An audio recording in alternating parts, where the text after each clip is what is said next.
Charles Bukowski died with $1 million in the bank, died in a nice house with a wife who loved him and books that people actually read.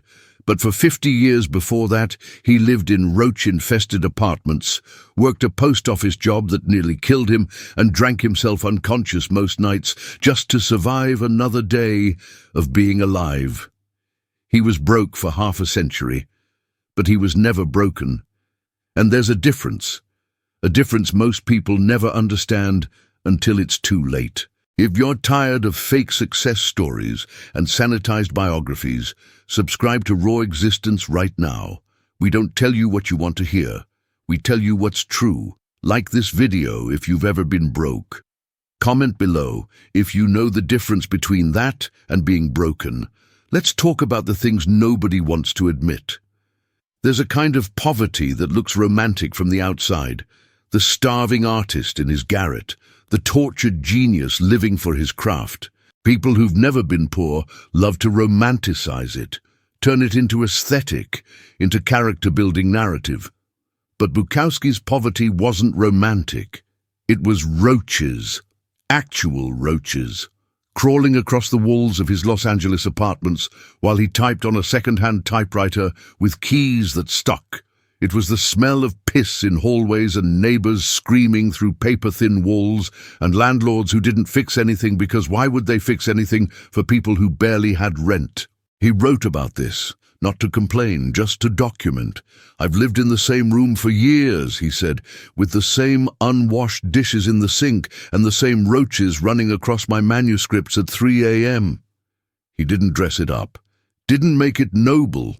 It was just what being poor actually looked like when you stripped away the mythology. You ever notice how poverty has two faces? The face we show in public, clean, trying, dignified, and the face that exists in private. The dishes you can't wash because you're too exhausted. The shower you skip because what's the point? The meals that are just whatever's cheapest, not what you actually want to eat. The constant low-level anxiety about money that becomes the baseline frequency of your existence. Bukowski lived there, in that private poverty, the kind that's not about noble suffering but about the slow, grinding degradation of not having enough. Of always being one broken-down car, one unexpected bill, one bad month away from complete collapse. But here's what's crucial to understand. Here's what separates broke from broken. He kept writing in those roach apartments, on that broken typewriter. After 10-hour shifts at the post office that left him barely human, he kept writing, not because he thought it would save him, not because he believed in his genius, but because writing was the only thing that made being alive in those conditions remotely tolerable. Find what you love and let it kill you, he wrote. And he meant it literally. He loved writing more than he loved being comfortable, more than he loved being safe, more than he loved being respected by people whose respect meant nothing to him anyway. He worked the post office for 11 years, December 1969 to 1980.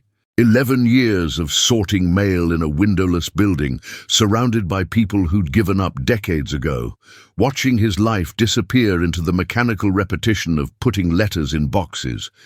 And it nearly did kill him. Bleeding ulcer, hospitalized. Doctors telling him he had to quit or die, so he quit at age 50, with nothing saved, no backup plan, no safety net.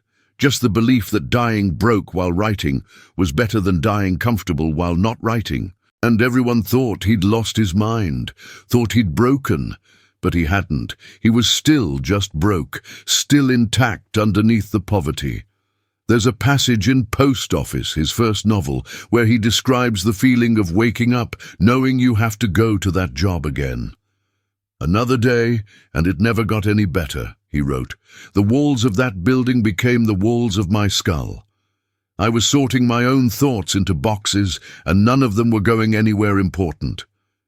You know that feeling, that specific dread of Sunday night, or whatever night precedes the day you have to go back to the thing that's draining you. That's not broke. That's breaking.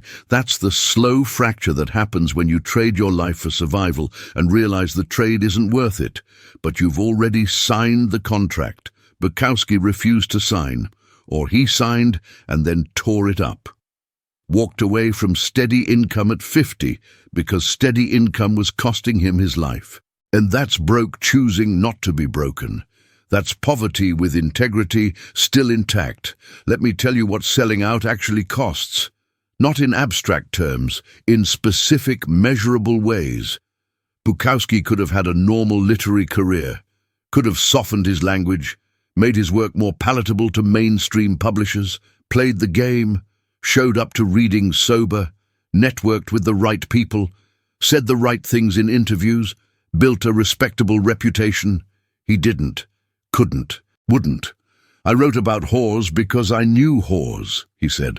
I wrote about drunks because I was a drunk. I wrote about violence because I lived in violence. And the people who wanted me to write about other things, about nice things, respectable things, those people could go fuck themselves. So he published with small presses, Black Sparrow Press, run by John Martin, a man who believed in the work enough to pay Bukowski $100 a month to quit the post office and just write. $100 a month in 1970, that's not a living wage, that's an insult, dressed as support, but it was more than he had. And more importantly, it came with no strings attached, no demands to be different, no pressure to be acceptable. For the next decade, Bukowski lived on almost nothing, wrote constantly, drank heavily, published book after book with Black Sparrow that maybe a few thousand people read, made barely enough to eat, lived in the same kind of shabby apartments he'd always lived in, was still broke, but was writing exactly what he wanted to write, exactly the way he wanted to write it. And you know what the literary establishment did? Ignored him. Or worse, dismissed him, called his work crude, unpolished, self-indulgent, said he wasn't a real writer because real writers had MFAs and respected publishers and didn't write about fucking and drinking and the desperate ugliness of being poor. He didn't care. Or he did care, but knew that caring what they thought would break him in ways poverty never could. The problem with the world, he wrote, is that intelligent people are full of doubts while stupid people are full of confidence.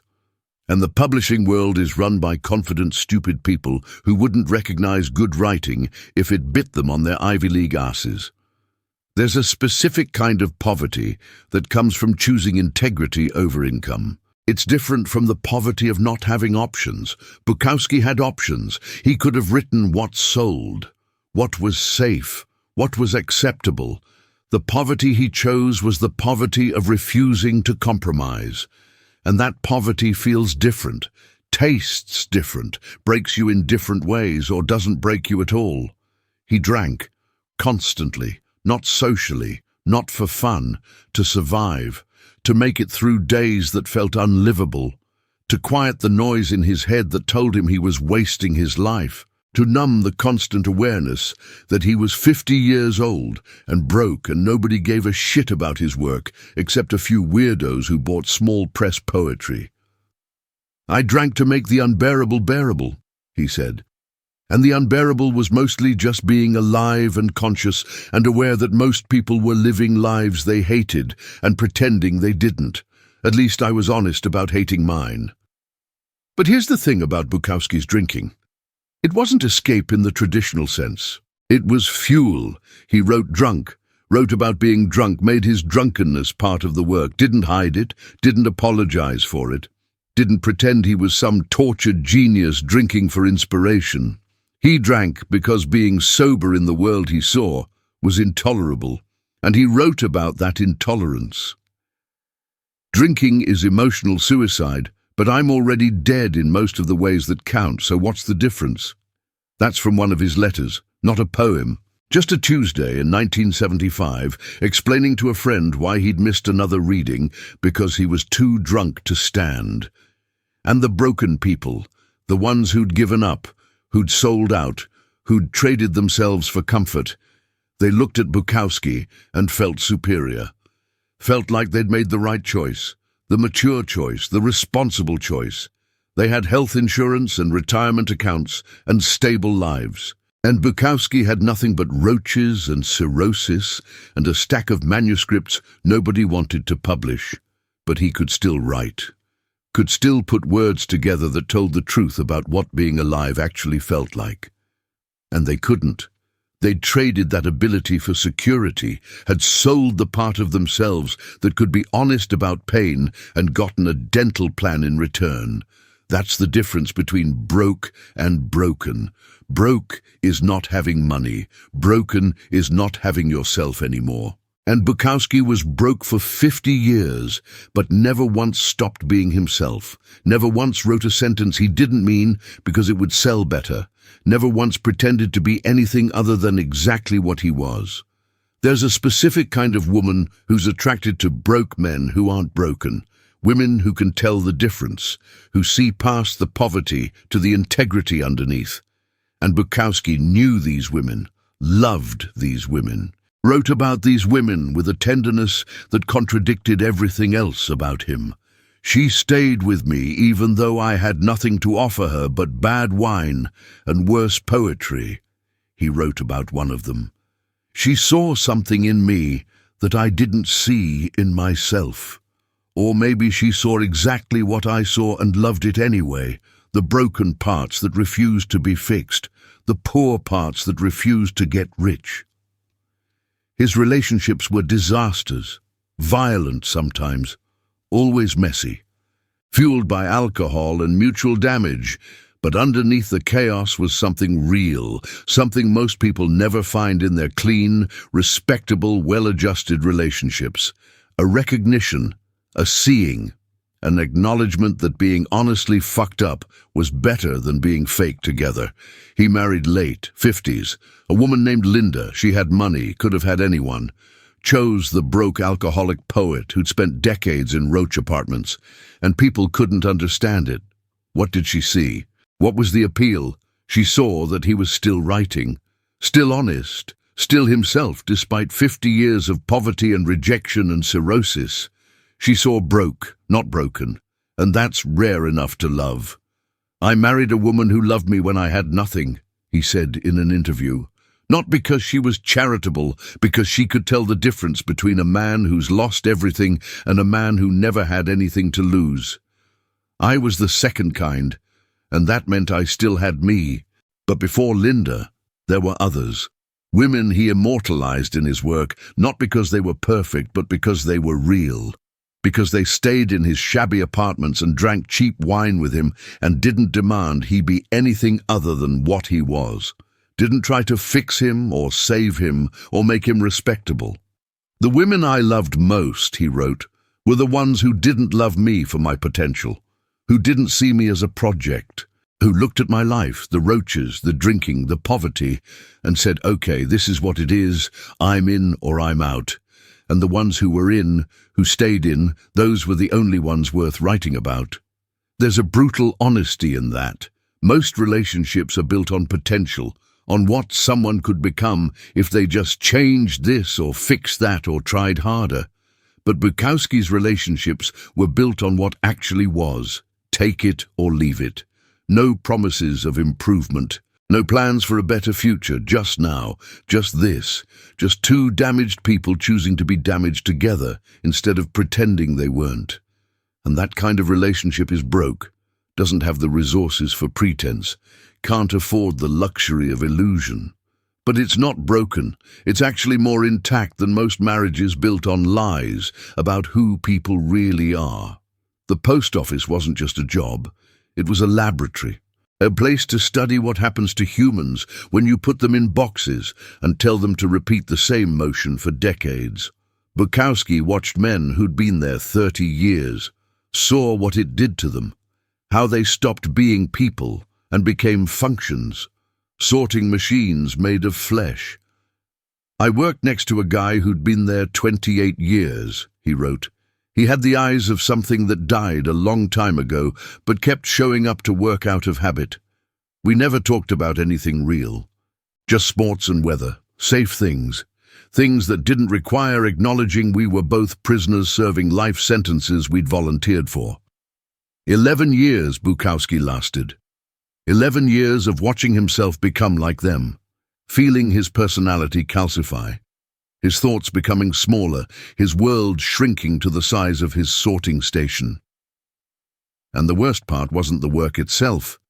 It was seeing the future, seeing what 30 years there looked like, and knowing he wouldn't survive it. The factory of sadness, he called it. Not because anyone was particularly sad, but because all the emotion had been worn away, smoothed down, removed. What was left was just going through motions, collecting paychecks, waiting for retirement that would come too late to enjoy. This is what breaks people. Not poverty, not hardship, not even suffering. Routine breaks people. Safety breaks people. The comfortable death of doing the same thing every day until you forget you're alive at all. Bukowski was broke at the post office, made enough to survive, but not enough to escape. But he wasn't broken, because every night after his shift, he went home and wrote about the people he worked with, the managers who treated humans like equipment, the system that required humans to act like machines. They want you to clock in and clock out and never think between punches, he wrote. They want you to be reliably unremarkable, consistently mediocre, safely dead inside. And most people give them exactly that. Trade their aliveness for a paycheck and call it being responsible. Have you ever had a job like that, where you could feel yourself disappearing, where every day was identical to the one before and you started to forget what wanting something felt like? That's not broke. That's breaking.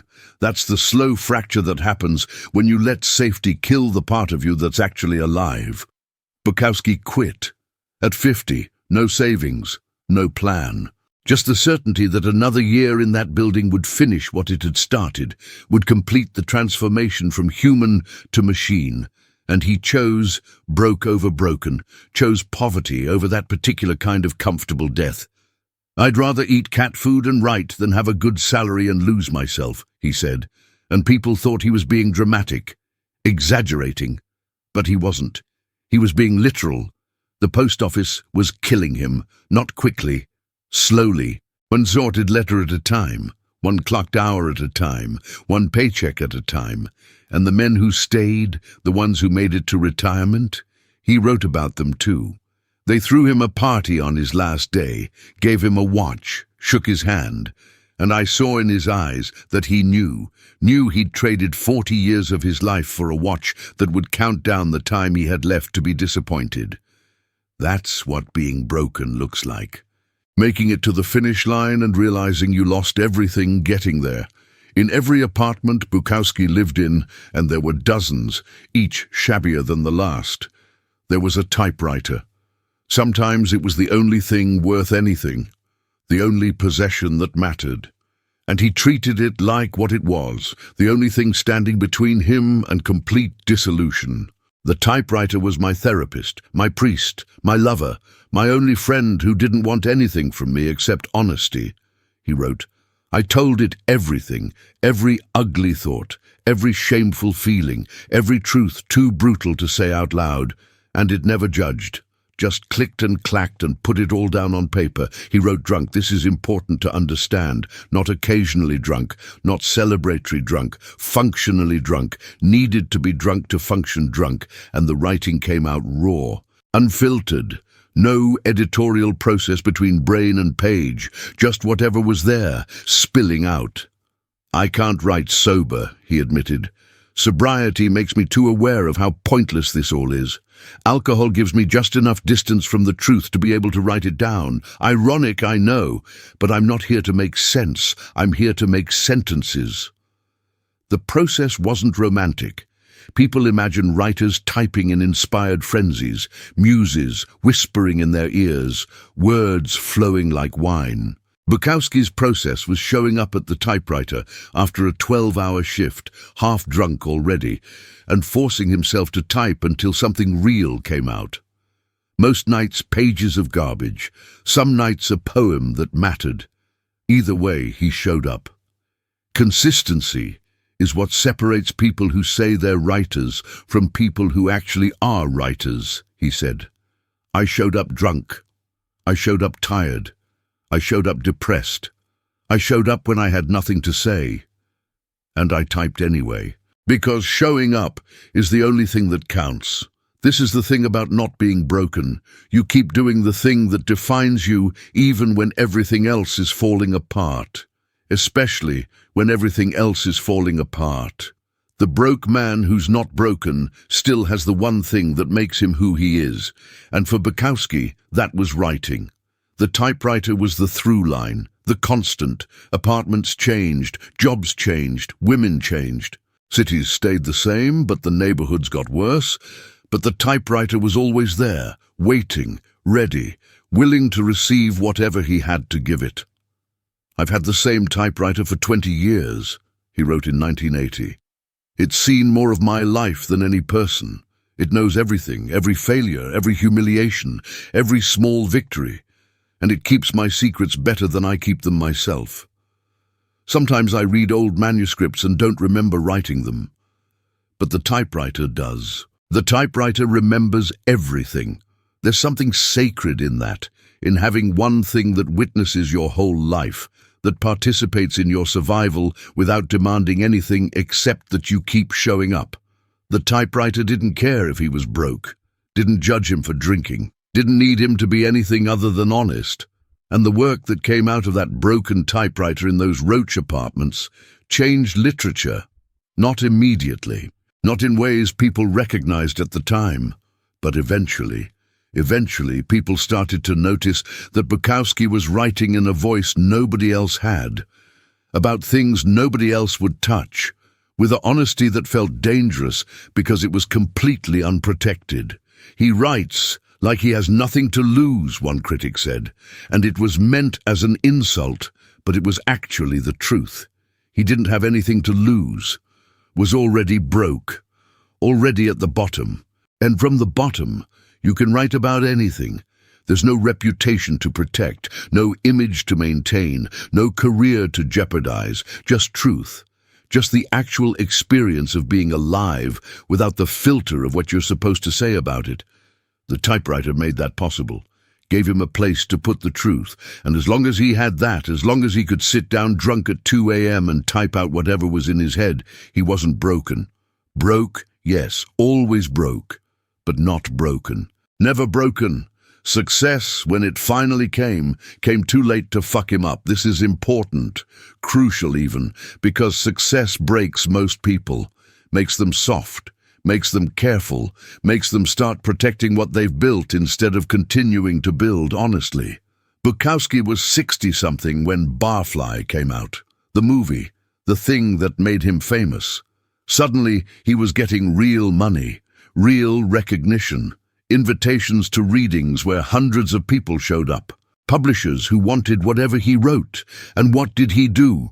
Kept writing the same stuff, kept being the same person, kept living in Los Angeles, didn't move to New York or Paris or any of the places famous writers are supposed to live, didn't start dressing better or drinking less or pretending to be respectable. Success at 60 is different than success at 30, he said. At 60, you've already become who you are. Fame can't change that. Money can't change that. I was a drunk who wrote about being a drunk. Now I'm a drunk with money who writes about being a drunk with money. Not much difference, really. But there was a difference. He bought a nice house, married Linda, had stability for the first time in his life. And the work changed slightly, got softer around the edges, not because he sold out, but because his life actually got better. And he wrote about his life. So the writing reflected that. I used to write about roaches, he said in an interview. Now I write about the absence of roaches. I used to write about how poverty felt from the inside. Now I write about how strange it is to not be poor anymore. The voice is the same. The honesty is the same. Just the circumstances changed. And people accused him of selling out, of getting soft, of losing his edge. But they were wrong. He wasn't broken by success because success came after the breaking years. After the years that would have broken him if they were going to. By the time he had money, he'd already survived everything that could have destroyed him. Money couldn't touch him. Fame couldn't touch him. He was too old and too established in who he was. "The saddest thing," he wrote, "is watching young writers get successful and lose whatever made them good in the first place. They start protecting their careers instead of writing, start saying yes to things they should say no to, start becoming their publicity photos. I got lucky, got successful too late for it to matter." There's wisdom in that, in understanding that success is dangerous, that it changes you if you're not careful, that it makes you safe in ways that kill the part of you that creates honestly. Bukowski avoided that not through discipline, but through timing. By the time success arrived, he was already who he was, already formed, already too old to be reformed by money. He died in 1994, 73 years old. Liver finally gave out, buried in a cemetery in San Pedro with a gravestone that says, "Don't try." His last words to the world: "Don't try to be like me. Don't try to replicate this. Just do what you do and don't apologize for it." And he left behind thousands of pages, poems and novels and stories and letters, a complete documentation of what it looks like to be broke for 50 years without being broken. To survive poverty and obscurity and failure without losing the thing that makes you who you are. "I wrote for 50 years before anyone gave a shit," he said near the end, "and I'd do it again. I'd do it the same way, broke and drunk and honest, because that's the only way I know how to be, and being any other way would have been worse than dying unknown." Let me show you the actual numbers. The real economics of choosing integrity over income. Because it's easy to romanticize poverty when you're not living in it. Easy to say, "I'd rather be broke and honest than rich and fake," when you've never had to choose. Bukowski made, on average, about $4,000 a year for most of his life. 4,000. In the 60s, 70s, that's below poverty line. That's barely surviving. That's rice and beans and cheap wine and hoping nothing breaks because you can't afford to fix it. He paid on average $40 to $60 a month for rent. Rooms, not apartments, rooms. Shared bathrooms, shared kitchens, thin walls, roaches, heat that didn't work, windows that didn't close, landlords who didn't care because, what are you going to do, complain? Food costs varied, but averaged maybe $50 to $75 a month. Rice, beans, whatever was cheapest at the corner store. Vitamins, if he remembered. Mostly alcohol. Alcohol was non-negotiable, more important than food. Because food keeps your body alive, but alcohol keeps your mind survivable.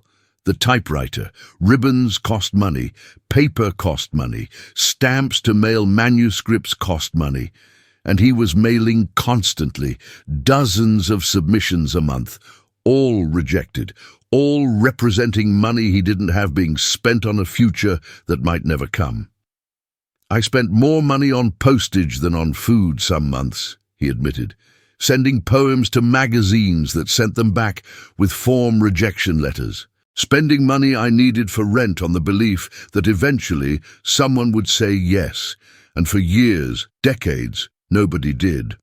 But I kept spending the money, because what else was I going to do? Stop believing I was a writer, because nobody else believed it yet. This is what broke looks like. Making choices that don't make financial sense because they make personal sense. Spending money you don't have on things that won't pay off. Prioritizing the work over survival. And knowing the whole time that you might be wrong. That you might die broke and unknown and nobody will ever read a word you wrote. But here's the math that matters, the math nobody talks about. Every month he stayed broke by choice was a month he didn't spend broken by compromise. Every dollar he didn't make by selling out was a dollar's worth of integrity he kept. Every rejection letter was proof he was still writing things too honest to be acceptable. "Rich people think poor people have no choices," he wrote, "but I had choices. I could have worked a better job, made more money, been more comfortable. I chose not to. Chose broke over broken." And that's a choice rich people never understand because they've never had to make it. The broke years ended eventually, in his 50s, 60s, when the world finally caught up to what he was doing, when publishers started paying him, when readings started filling up, when Barfly got made, and suddenly he had real money for the first time in his life. And what did he do with it? Bought a house, married Linda, kept writing, kept drinking, kept being himself. The money didn't change him, because by the time it arrived, there was nothing left to change. He was already fully formed, already completely himself, already too old and too established to be corrupted by success. "I have more money now than I ever thought I'd have," he said in his 60s. "And I don't know what to do with it. I'm still the same person I was when I had nothing, still drink the same cheap wine, still write on the same typewriter. The money just sits there, proof that I survived long enough to win." But winning wasn't the point. Surviving with myself intact was the point. Here's what's cruel about the world. Most people who make it, who become successful, rich, respected, do it by breaking themselves first, by sanding down their edges, by becoming acceptable, by learning to say yes to things they should say no to. Bukowski saw these people, knew these people, writers who started out honest and ended up writing what sold, artists who started out raw and ended up polished and empty, people who traded their voice for an audience and wondered why they felt hollow even while successful. "I know a guy who writes bestsellers," Bukowski said in an interview, "makes millions, has a nice house, gets reviewed in the New York Times.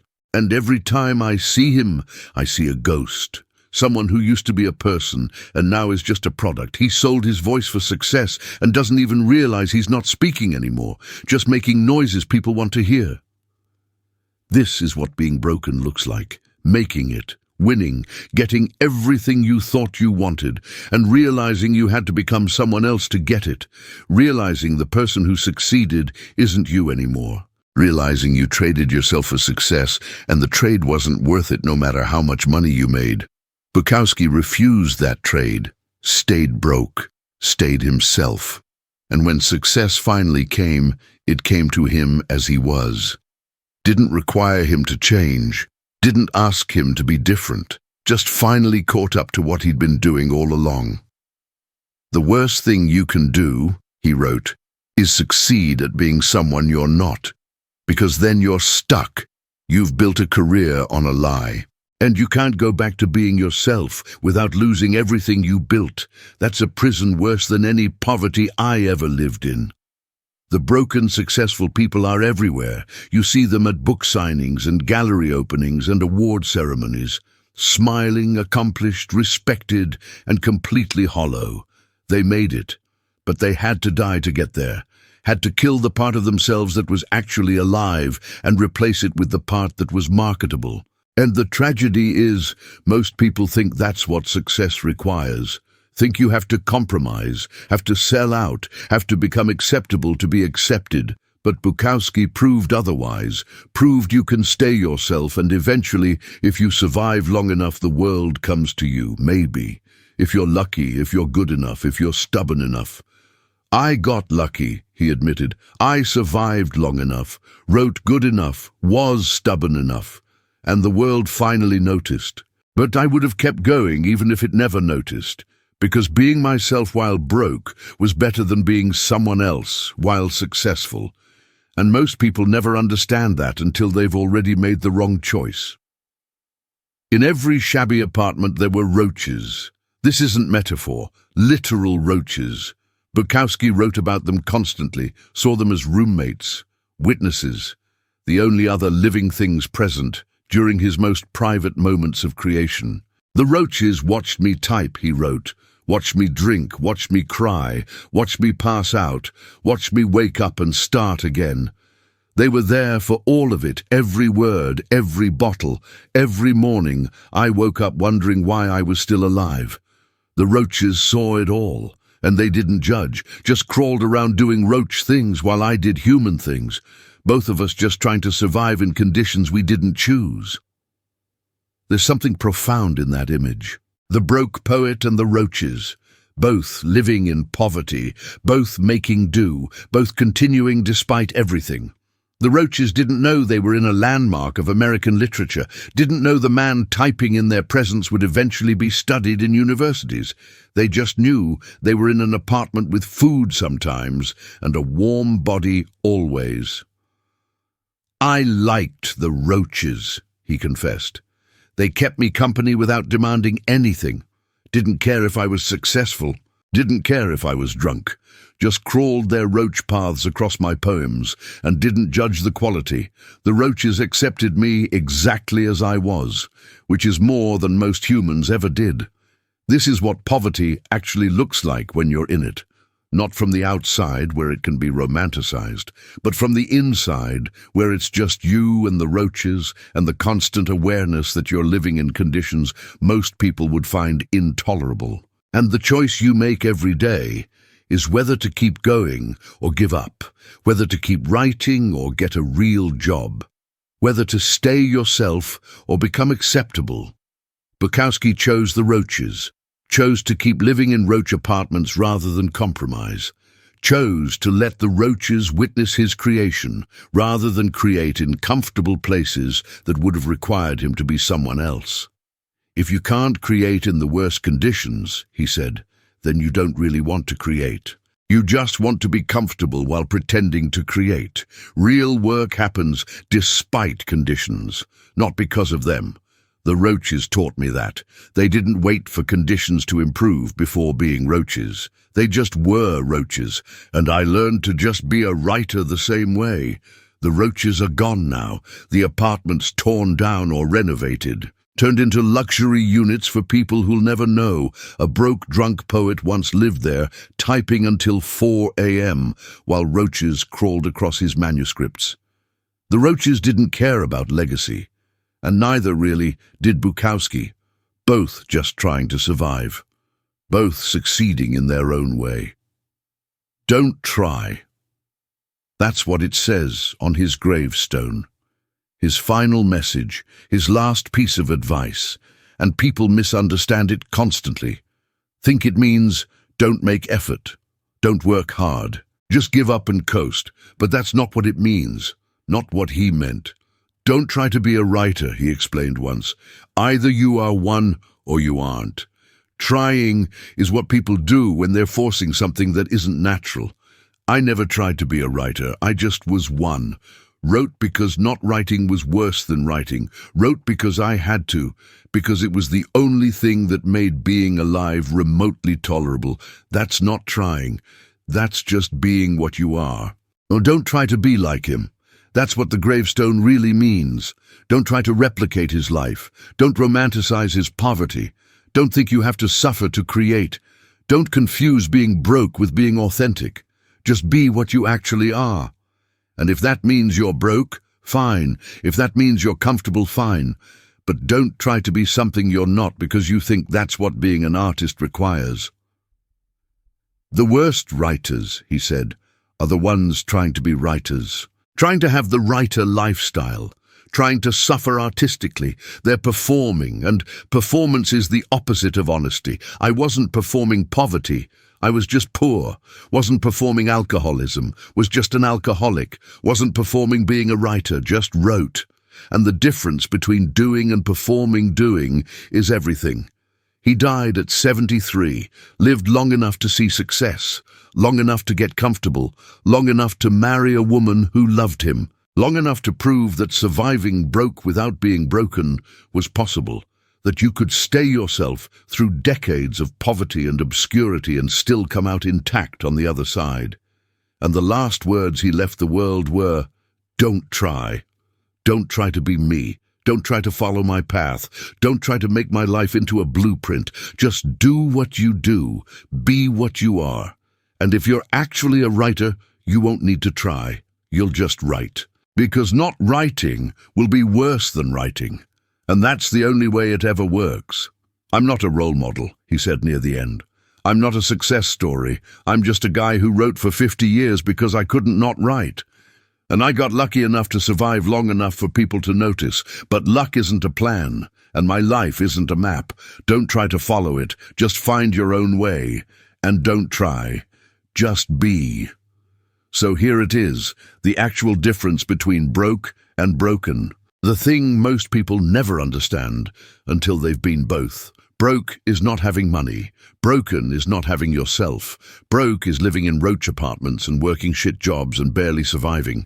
Broken is living in nice apartments and working respectable jobs and losing yourself completely. Broke is choosing poverty over compromise. Broken is choosing comfort over integrity and wondering why you feel hollow. Broke is being yourself despite conditions. Broken is letting conditions determine who you become. Bukowski was broke for 50 years, worked the post office, lived in poverty, drank too much, barely survived, but he kept writing, kept being himself, kept refusing to compromise. And that's why he wasn't broken, why he never broke despite everything that should have broken him. "You can take away my money," he wrote. "You can take away my health, you can take away my comfort and my security and my stability. But if I can still write, if I can still put words on paper that tell the truth about what being alive feels like, then you haven't taken anything that matters. I'm still here, still intact, still myself." That's the difference. That's what separates the ones who survive poverty from the ones who don't.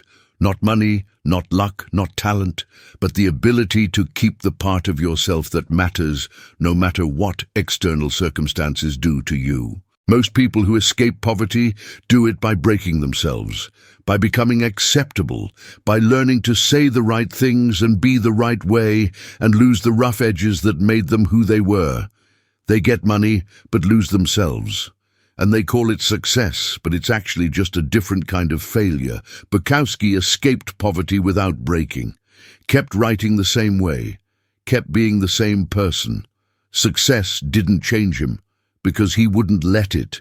By the time money arrived, he was too formed to be reformed, too himself to become anyone else.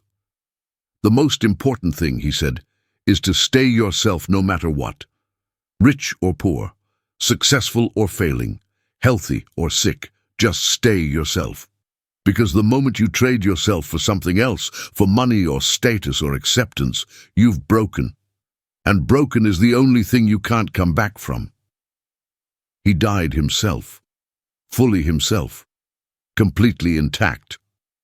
Despite 50 years of poverty that should have broken him, despite alcoholism that should have killed him earlier, despite a world that rejected his work for decades, he stayed himself, and when he died as himself, not as who he became, as who he always was. That's not broke, that's victory, the only kind that matters. So that's the difference between broke and broken, between not having money and not having yourself. Between surviving poverty with your integrity intact and escaping poverty by selling your soul.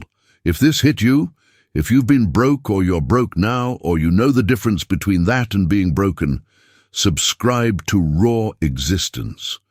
We tell the truth here, the uncomfortable, unglamorous, unromantic truth about what it actually costs to stay yourself in a world that wants you to be someone else. Like this video if you've ever chosen integrity over income, if you've ever stayed broke rather than break yourself, if you understand what Bukowski understood, that keeping yourself is worth more than any amount of money. And comment below. Tell me about your roach apartments, your shit jobs, your moments of almost breaking but not quite. Tell me about the difference you've seen between broke and broken. I read every single comment. We're all in this together. All trying to survive without losing ourselves, all trying to stay intact despite everything. Thanks for sitting with this, for 40 minutes, for hearing about a drunk poet who lived in poverty for 50 years and never once stopped being himself, for understanding that his life wasn't a tragedy, it was a victory, the only kind that actually matters. See you in the next one. Stay broke if you have to, but don't break. Never break.